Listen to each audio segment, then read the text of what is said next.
interwebs, welcome to Let's Fix Computers. I've got a HP EliteBook here. It's a EliteBook Folio 9470M, and it does not post. And the fan is going like the clappers as well. So you might notice we do have a flashing caps lock key. So we do have some indications of a fault there. So let's turn this off. I'm going to hold down the power button.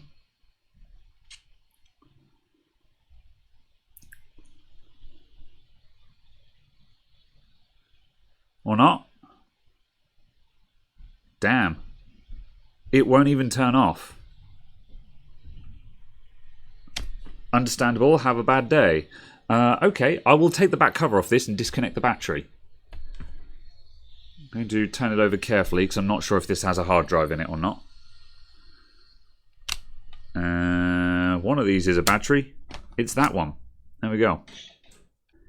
So the first thing I want to do is try and locate the memory modules in this, if I can, to see if those can be removed and reseated. I should also look up what the actual code is that we're getting there. That was just a steadily flashing caps lock light. And that will be a code for something on a HP.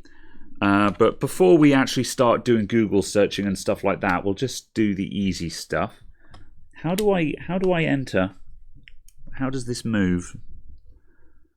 There's going to be something under here, I think.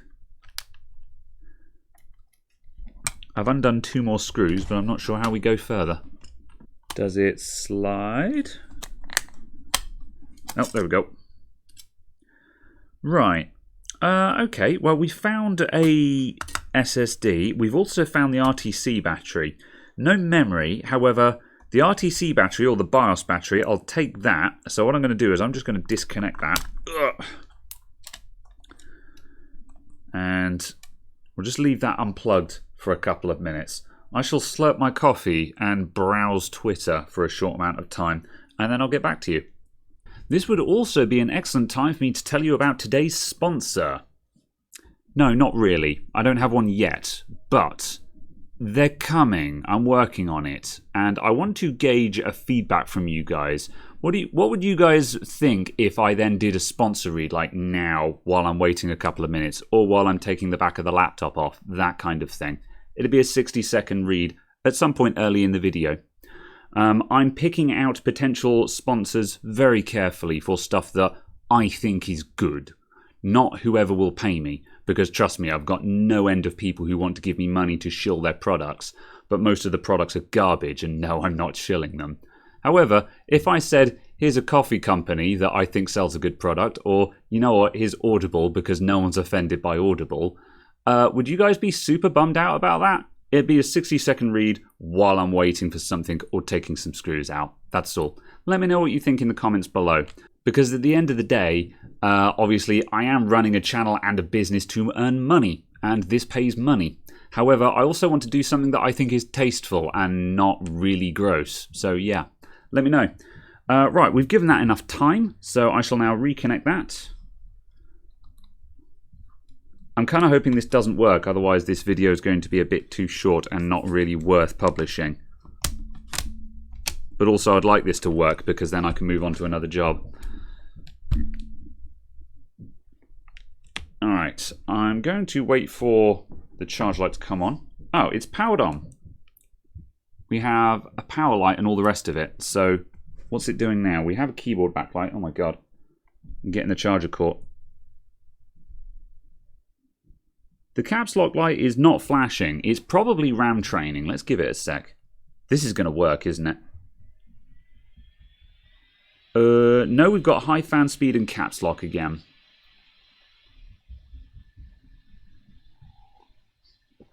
That's a different code. That's 2 flashes. Last time it was flashing steadily. Alright, that's interesting. So, oh, has that turned off? It turned off. And it's coming back on again.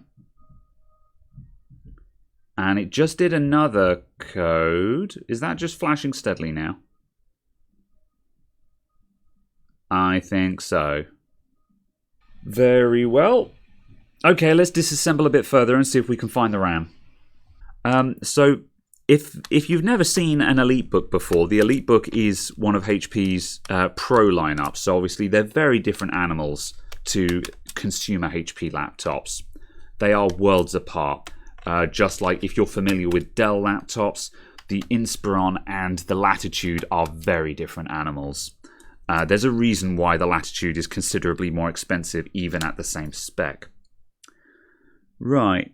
Okay, we've got 2 memory modules here. That doesn't look fitted very comfortably. Don't know, that kind of looks just... It just doesn't quite look centered. I don't know. There's a lot of the pins exposed there. So, might be that the memory's not in properly. I'm going to take it out and inspect the modules. That's a 4 gig module. And... that's also a 4 gig module. So it would probably shipped with 4 gigs in it, and at some point someone's lobbed in another 4 gig module for 8. And everything looks fairly clean and tidy in there, so let's just drop these back in. This is a really nice laptop, actually. It's got an mSATA slot on it as well, so you could stick a hard drive and an SSD in it, and it's really thin. Yet everything is modular. I'm kind of on board. What CPU does this have? It's kind of neat. I like it. It's an i5 something. No idea how old this thing is. That's probably good enough to run, actually. Let's give it a spin. Alright, you're going to come on by yourself. Press the power button. The caps lock light is flashing. No, we're still nowhere. It's time to find out what the flashing caps lock light means. Not seeing anything super promising there. It's just the usual people going, oh, check your memory, check the power. It could be the CPU, it could be the EC, it could be the motherboard. So, yeah, again, flash codes, sometimes you get something that's very precise, sometimes you get something that's actually not very helpful. Based on the fact that we've already reset the BIOS and we have... Well, actually, let's try different RAM in it, just in case it's bad memory. Completely missed that one. Let me just grab some more DDR3. Let's lob another module. Are these modules... these numbered? I don't know. I'm putting one in here now. Let's try that, and if we still have no luck, I'm going to go straight to a BIOS flash, I think. Same deal, and I'll try it in the other slot just for posterity. And that's still a no. Alright, BIOS flash time. Let's look up a BIOS.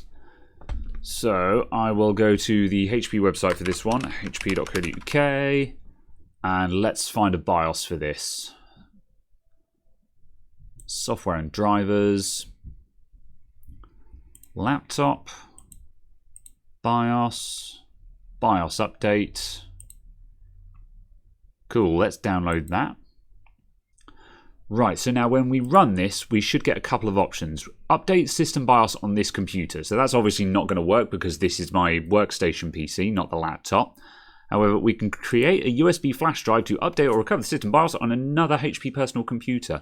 Now, this was a trick that I missed on the last HP where I was doing BIOS stuff with it. Loads of people pointed it out in the comments. I had spotted it, but by the time I actually went to do this, I had already desoldered and dumped the BIOS from the chip.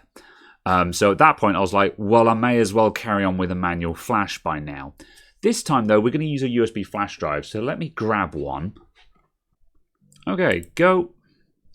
Use D, volume name SanDisk, cool.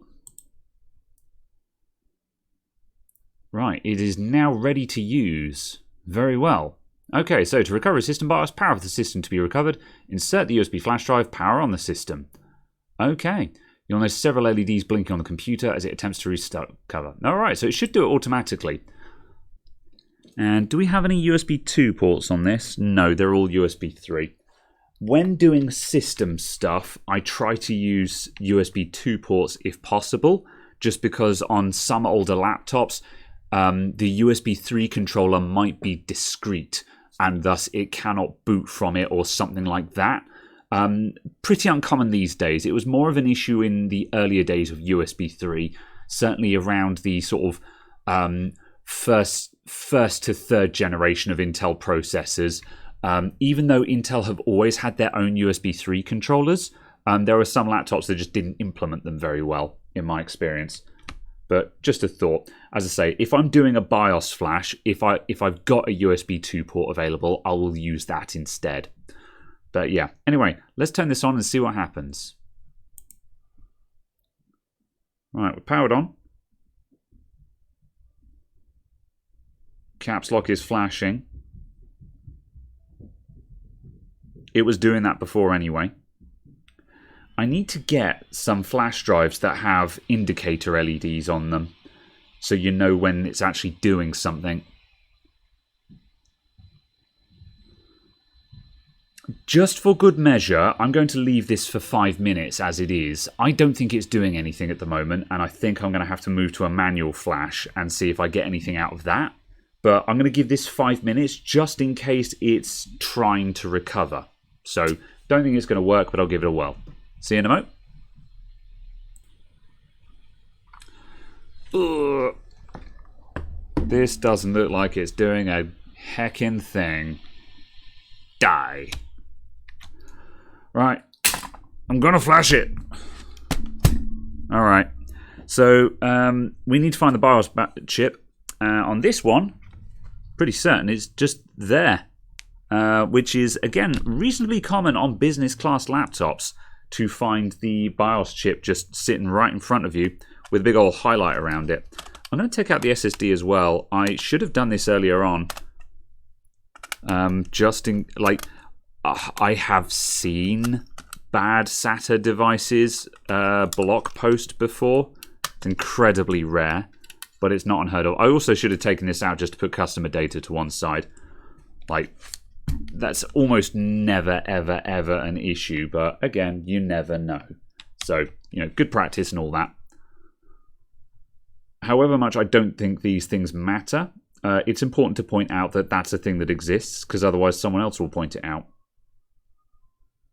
No, it's still kill. Cool. Okay, fine. So the BIOS chip is there, and we can tell that because it's got a blue splot on it, which probably means this has been programmed. It's also a WinBond chip, which gives it away as a SPI ROM chip. And it's got a big old box around it on the silk screen. I'm really tempted to try and desolder that in situ because it's surrounded by metal. The SD card reader is there, but yeah. In fact, sod it. I don't care. I'm desoldering it in situ. I'm going to jam some Captain tape around beside the SD card reader to try and give that some protection.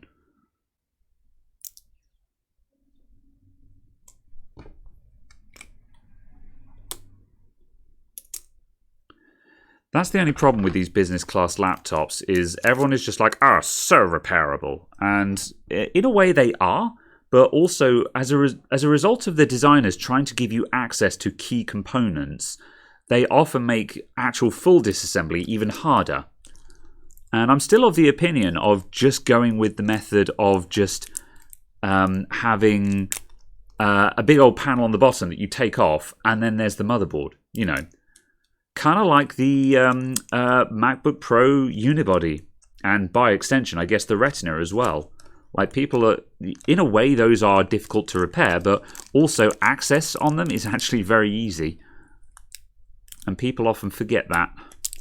It's the same reason why I don't like ThinkPads. Everyone is just like, they're so repairable. It's just like, man, have you ever tried to disassemble a ThinkPad? They're a nightmare.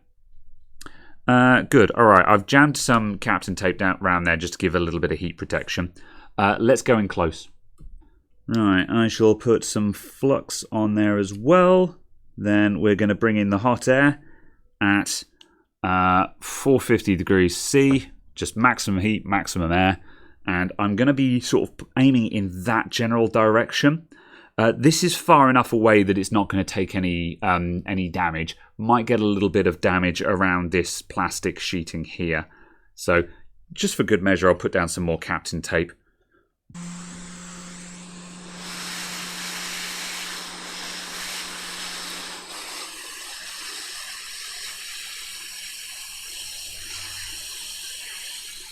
I'm hoping this thing doesn't have 2 BIOS chips, because some of them do.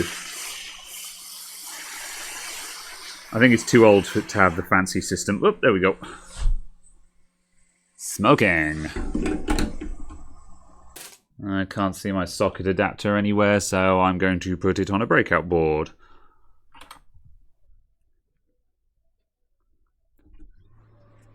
Right, and airflow down to like 3.5 out of 10 now, because we're on a small board.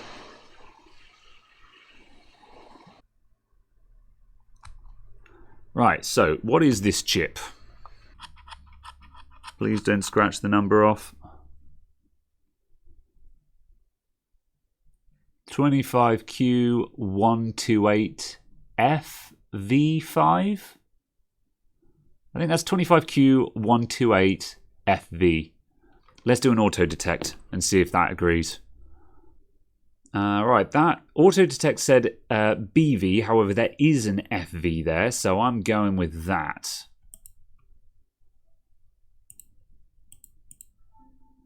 And read. Oh, bad contact apparently.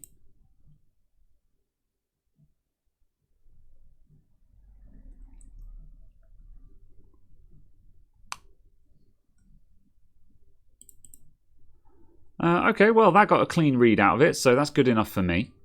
So now what we'll do is let's have a look at the BIOS we downloaded again. So the BIOS that we downloaded didn't give me the option to export the BIOS image, and sometimes HP BIOSes allow you to do this and sometimes they don't. This one did not.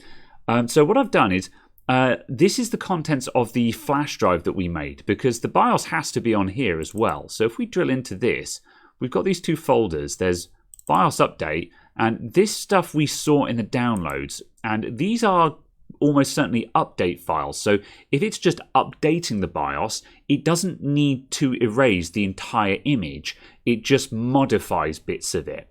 So this is not a complete image. But we do also have this BIOS folder, and we've got a current and a new. Let's go for new. And we do have a 5 megabyte bin file there. That's probably it. However, 5.120 is a bit of a weird size, so I'm not sure if this is a complete image. I'm going to copy this into my dumps folder. So I'll put that there, and I'm going to rename that HP new.bin. And I'm just going to open this with UEFI tool and see what's inside it, and see if there's actually a BIOS image there. Right, so it spat out some error messages, but it has found a UEFI image. It's got some stuff in it. However, another thing I've just observed, which is a lot more obvious, is that our original binary that we dumped is 16 megabytes. However, this binary file is only 5 megabytes. So something is wrong here. We don't have the full picture. So what I'm going to do is carry on disassembling the laptop so I can see the rest of the board in case there's a second chip here, because I've got a nasty feeling that there's more to this that I'm missing. This is one of the problems with doing BIOS flashing stuff, is there's so many different implementations and there's no way of just knowing it all. There is only experience and using the right screwdriver size.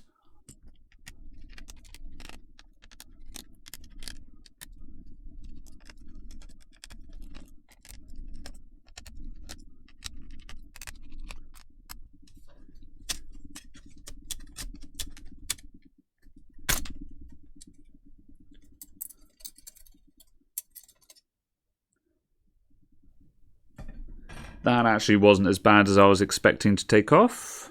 We've got a little bit of liquid damage around that USB port.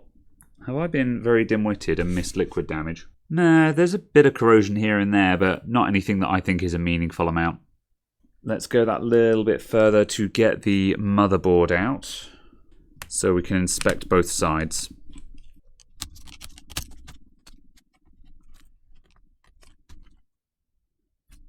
I don't have a lot of faith in this at the moment. I don't think I'm going to see what I need.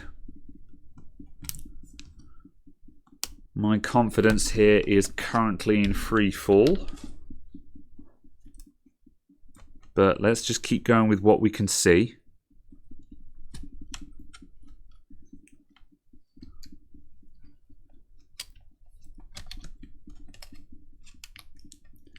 What's holding on? Oh, speakers.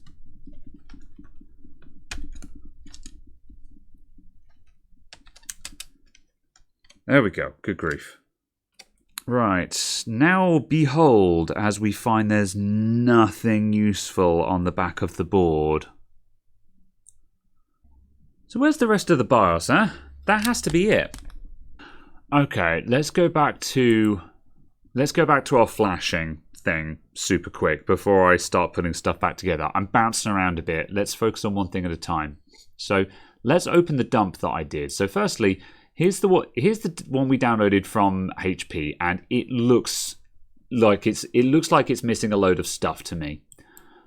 So let's open image file. Let's open the dump. See, here we go. This looks much more like what I was expecting. We've got an ME region, we've got a gigabit Ethernet region, we've got a BIOS region. This looks like a complete image to me. So what we might find is the download we have is just the BIOS region. So I'm tempted to try and cobble together an image. Okay, bad caps to the rescue. I went Google searching and there was a long thread about this laptop on bad caps with several apparently working cleaned dumps. So I've downloaded one of them and we're going to smash that onto this chip and see if it works. If it does work, we'll need to deal with sorting out serial numbers and stuff like that. But my first objective is just to see if I can make the laptop work. If we can make it work, then we'll faff about getting the serial numbers and MAC address and that kind of thing correct. However, firstly, I want to make it work. So let's open up my weird ass dump. Okay, random one. Size of the open file does not match the chip capacity. It's 1 kilobyte too big. Also, I'm going to check the connection on the chip. I don't like this.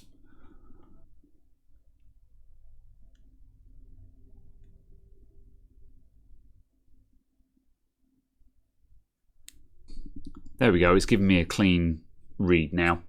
I'm going to do another read on this just to make sure that my backup is good. Right, overwrite my previous one. It's the same size, fine. Okay, right, open random dump. And right. Flashing complete. Alright, let's put this chip back on the board and see if we've achieved anything. I don't have super high hopes if I'm honest. But you've got to trust the process.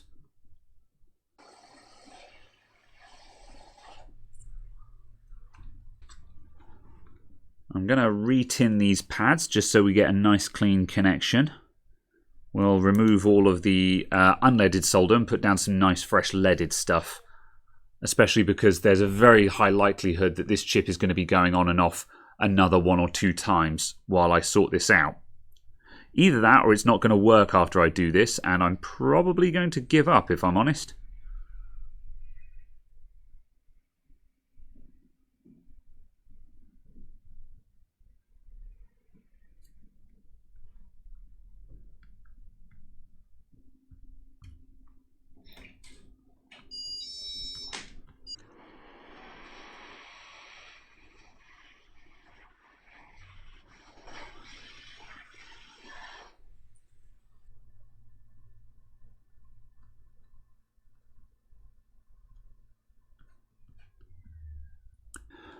Right, that's back on. Now I'm just going to rough fit this back in the laptop just enough that we should be able to get a post, and we'll see how we go. Good. Right, we've got screen, we've got the front LEDs, we've got cooling, we've got memory. Charger in. We have a steady caps lock.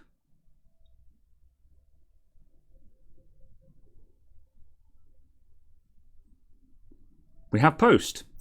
Right, okay, and it's it had a worldwide hissy fit just then. It threw up a lot of very scary red text messages going manufacturing state and stuff like that. And now it's thrown up CMOS checksum is invalid. That's fine. Of course, the BIOS has been reset because we reflashed it. However, let's just, is that turned off? Yep. I'm just going to let that go around again. Let's just see if we can get it into the BIOS config. There's the scary bits. Escape for startup. Okay, yeah. Product information not valid. So yeah, all of the serial number, SKU and stuff like that is missing. That's fine. We need to fix this stuff. However, we have a post. The laptop works again. So there's two interesting things that's come out of this now. Is number one, once again, we've succeeded with a BIOS flash. This is good. This makes me happy. Number two, we've got a bit more work to do to sort out this information. And number three, this once again proves, notice we tried the BIOS flashback. The BIOS flashback didn't work. So while BIOS flashback is great because it means that home users have got half a chance of being able to recover their laptops, but here's the thing. For everyone who, whenever I'm flashing a chip, whenever people go sort of, oh, you could have done BIOS flashback. I could have, but BIOS flashback isn't a sure thing. Sometimes there is no substitute for just straight up reprogramming the BIOS chip. And this thing is advancing to boot. There we go. Now, the method I'm going to use for this might not be the best, but I'm kind of just trying to fly on memory here and do a bit of a self-test just to see if I can just figure this out on my own without having to call on help. Now, it's entirely possible that we're currently looking at the broken BIOS, and it's entirely possible that it's just the ME region that's broken and it just needs an ME clean. However, I haven't quite figured that out yet. I've done it once before, but I'm not ready to do it right now. However, that's something that I really need to tackle in an upcoming video. In the meantime, though, what I'm going to do is I'm going to try and export the entire BIOS region and the entire ME region and drop that into our replacement BIOS.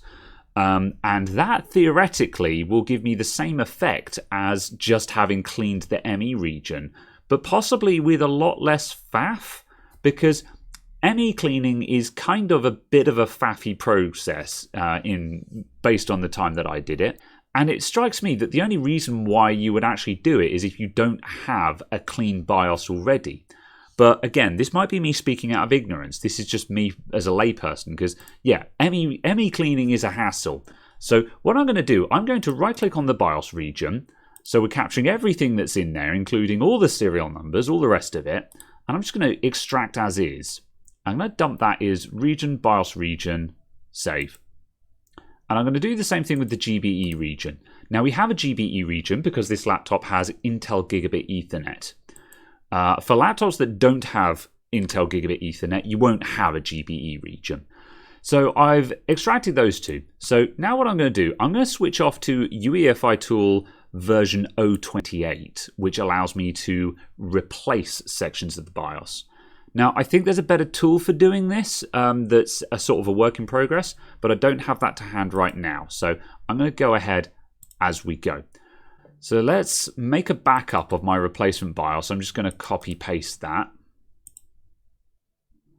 And we're going to open this one. So this is the one that we wrote to the chip and it worked. So let's open that. And I'm going to right click on the GBE region, replace as is. And I'm going to replace it with the one that I stole from the old one. So that's going to get replaced. And the entire BIOS region, I'm going to do exactly the same thing. Now, as I say, I think replacing these entire regions, I think is a fairly aggressive approach to this, to my knowledge. But I just want to see if this works, because if this does work, as I say, I think this is considerably easier than ME cleaning. But of course, it does rely on the fact that we have a working BIOS image. So for laptops where you don't have a working BIOS image, this would not be an effective strategy. So that is all done. So let's save. I need to make a backup of this.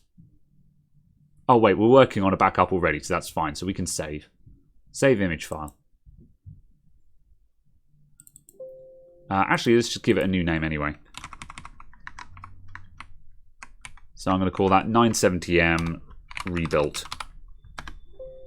Open reconstructed file. Yes. There we go. So that's done.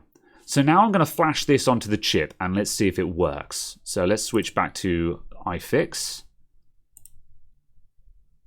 Open our rebuilt file. Yeah, the file size is still slightly off. Not sure the Actually, I'll tell you what the reason for that might be. Is we've got this padding region at the bottom there. That might be it. In any case, let's go ahead and write. And smash.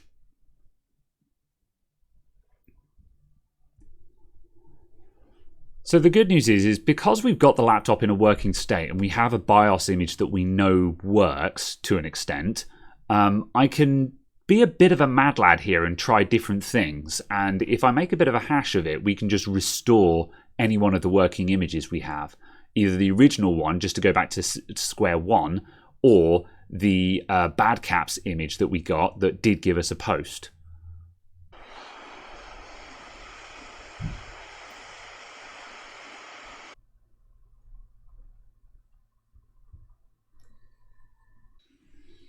Well, no bueno. So obviously the fault is in the BIOS region somewhere because it ain't going to be the Gigabit Ethernet region. We replaced something in the BIOS region and it's broken it again. So yeah, that's not the answer.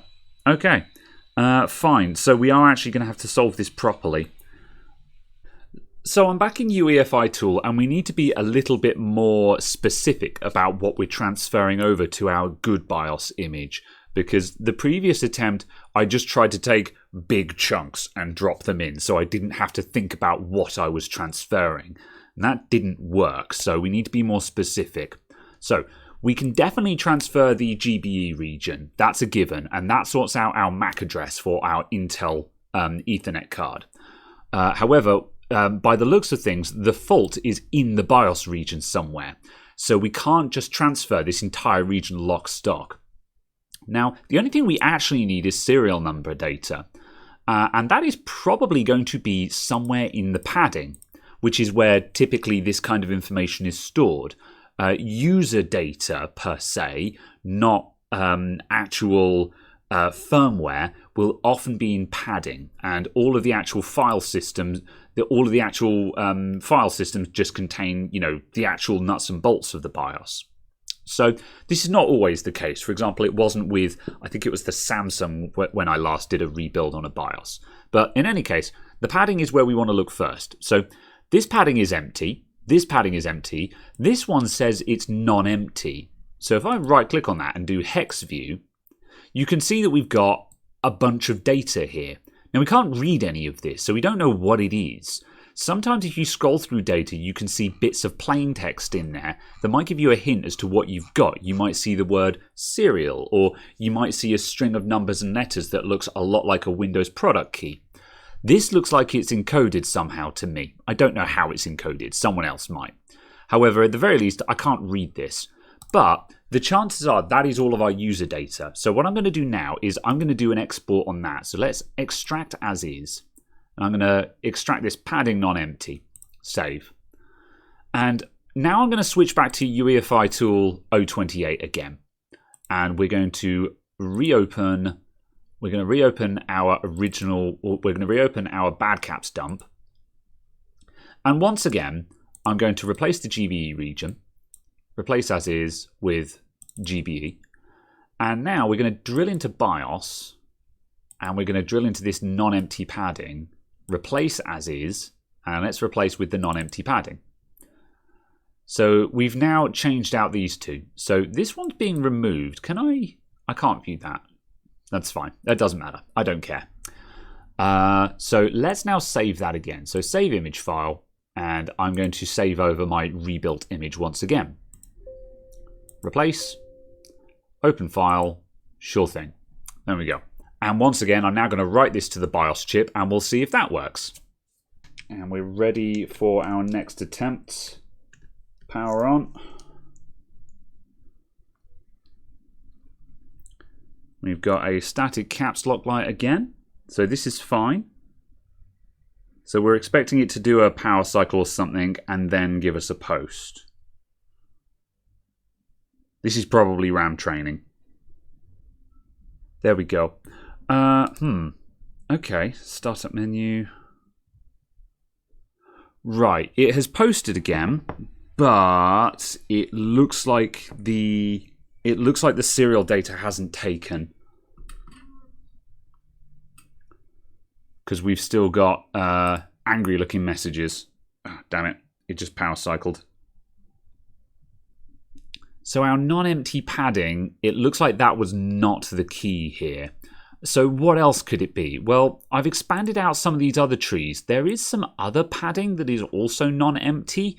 These are suspects, but I started having a look because what I was going to do is highlight all of the non-empty paddings and say, let's just grab all of these. But while I was looking, I looked into some of these file systems and I found this VSS store here, and this is full of stuff like this, password data, username, setup flags, this kind of thing. This looks like it might be everything we're after. I'm going to export this whole system here. So extract as is. And I'm going to try copying this across. And once again, I'm kind of taking stabs in the dark here. But this is the thing, is that this isn't standardized. There's no standard place where this data is put. It could be in several different locations, which is why when you ask anyone where is the serial number of the laptop in BIOS, they're going to say, well, which laptop is it? And they're going to be like, it's probably here, it's probably there. You know, it's kind of like saying, where is, you know, if you're familiar with building computers or laptops, you say, where is the BIOS battery in the laptop? Well, I don't know. There's lots of places it might be, and it might be lots of different shapes and sizes, but I'll know it when I see it. Like with this one, you know, it could have been a button cell. It might have been on the motherboard. It might have been underneath the motherboard. It could have been a tiny little thing. It might be in a holder, or it might be on a lead. There's lots of places it could be, but I'll know it when I see it. It's the same with the information we're looking for here. So this is why I'm kind of taking stabs in the dark. So I'm going to try a couple more times just to see if I can suss this on my own. So once again, let's just drop some more information. So we're going to drop this file system here. And once again, I'll rebuild it. So let's open the working image.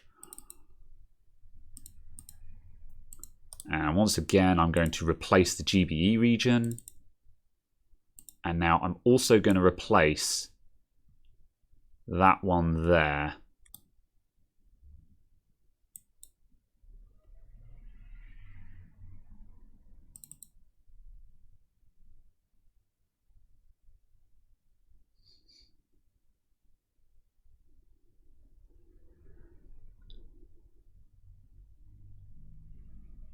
So second one down. It's a little bit more spooky in this old version of UEFI tool because it can't find as much data.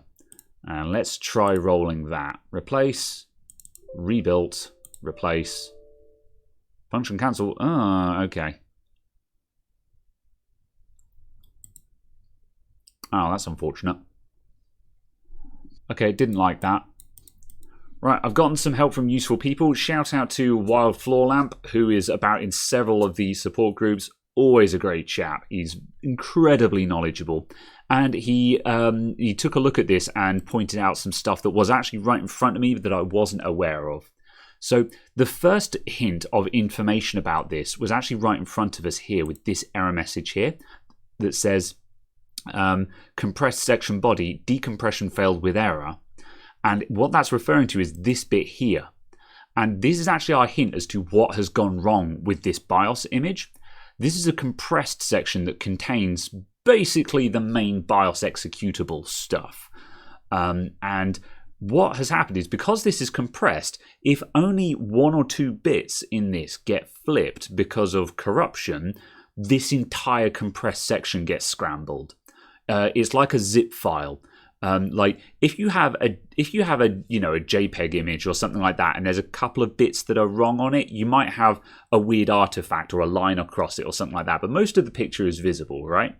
However, if you have a zip file and some of the bits get flipped in that, the entire file is compromised and the whole lot of it becomes illegible. That's what's happened here with this compressed section. So the entire BIOS is scrambled. However, I was also correct that this VSS store in the NV data, that's non-volatile, so the user data settings area, this was stuff that we wanted to carry across. So what we're going to do then is we're going to rebuild the BIOS. The other reason why we probably can't transfer this to the other good BIOS I have is that this appears to be a very old version of the BIOS, and the new one that I downloaded from HP is wildly different. So what we're going to do instead is we're just going to export this NV data, and then we're going to replace the entire BIOS region with the one we downloaded from HP. And then that will leave us with a brand new BIOS region and the original ME and GBE regions, and then we'll import our user data, and that should give us a clean working BIOS. If we wanted to be like super good with this, we'd clean the ME region as well, but not getting into that in this video because that's another rabbit hole to dive into. So I hope that came across vaguely making sense. I've been working on this for a bit too long now, and my eyes are going cross-eyed. So let's see if we can get this sorted. So firstly, we'll back this up again. I've already extracted it, but we'll extract it again for good measure. So that should be our user data saved. I'm also going to extract the entire NV field just for good measure as well. So we have a backup of the non-volatile data and the VSS store. I'm not sure which one we're going to replace yet, probably just the VSS store. But we could do this one if there's problems with that. So now what we're going to do is we're going to open this in 028. So let's do file open. And again, we've switched to version 028 because it allows me to replace as is on stuff. So let's open the dump. And I also want to open the file we downloaded from HP. So there's hpnew.bin. And this includes just our BIOS only without any of the other stuff. So we'll extract as is. So now, can I replace the entire BIOS region with that ROM? It's got the wrong image on it. Let's just see if this works. Right, that looks like that's going to work. So that, yeah, that looks correct. So we're going to do that. And let's save that as rebuilt.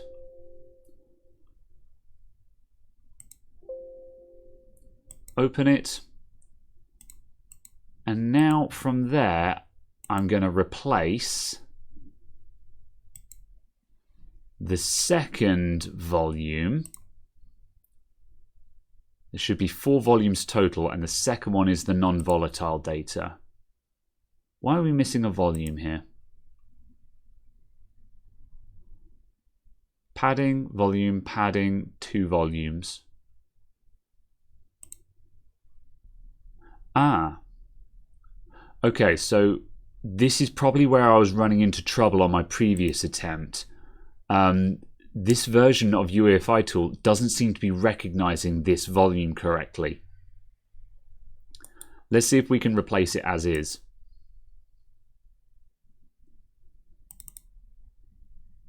Replace. Save it as rebuilt.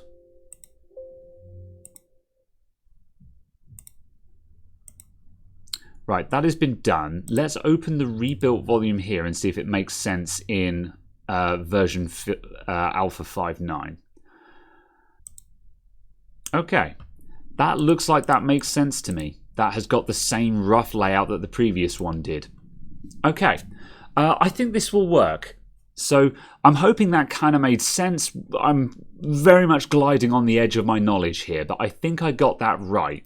The difficulty is that UEFI tool 059 cannot do replace as is.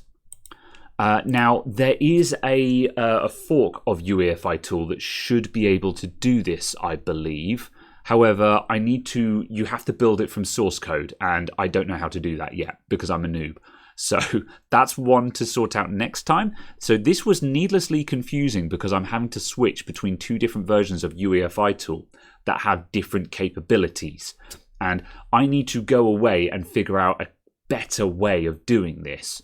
But the principle of what I'm achieving here, which is to replace sections of the BIOS with other sections to splice together a working BIOS with the data that I want, still holds up. So let's zap this onto the chip, put it back in the laptop, and we should have something that works. So open rebuilt. Right. It's doing a dance. It's RAM training. It's posted. I've gone for the startup menu. It hasn't thrown up any weird messages. CMOS checks I'm invalid. Yep, that's okay with me. Reboot. I'm going to go for BIOS setup again. So I'm tapping the escape key for that.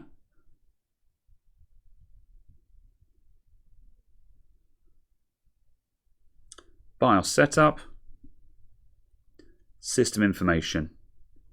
And there is all of our data. We win. We win. There we go. And BIOS date December 2019. So I think it was dated I think it was released 2020 on HP's website. I can't remember. Either way, that should be the new BIOS version. I'm sure as hell leaving it as it is. It's a third gen i5, so I doubt it's had much more after that. Excellent. Save. Or well, don't just exit. It's fine. We win. We're done. Oh, save check. Yeah. So to recap, we had a corrupted BIOS, and we managed to rebuild that BIOS. And in the end, we managed to do it with a clean image from HP as well. So although I did do testing with a random downloaded BIOS from Badcaps, we actually ended up using a clean one from HP.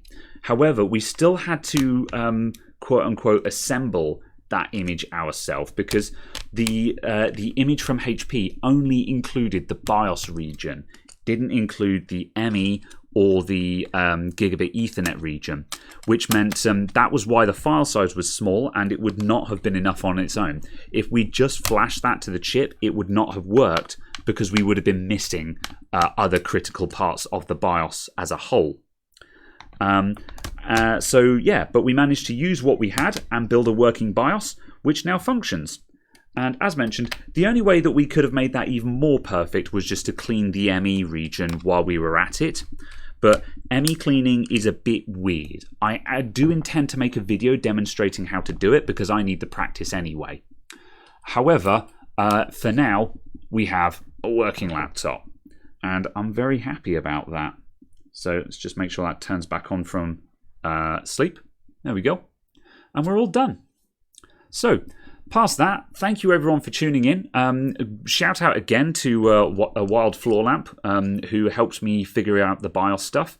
We're getting better, always getting better. An interesting thing that popped up in the previous video where I was lamenting my soldering skills, I was like sort of, oh, I'm not talented enough for this. People were like sort of, oh, don't be so hard on yourself. And I appreciate that.